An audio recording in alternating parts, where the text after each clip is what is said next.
नारायणपुर म बसेको ठाउँ यस्तो छ यी म यही बस्छु यही ठाउँमा बस्छु नारायणपुर बुडौरा भन्ने मेरो नन्दरा भन्ने भन्ने एकदम जग्गा किनेर बेचे पार्टीको सखान भन्छ मैले अब मैले आउँछ कि साँच्चै अन्त अब जे जे गर्छ त्यो सब आउँछ फेरि मैले आउँछ कि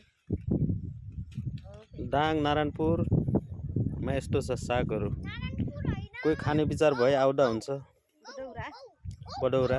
नारायणपुर बडौरा भन्ने ठाउँमा नारायणपुर बजार छ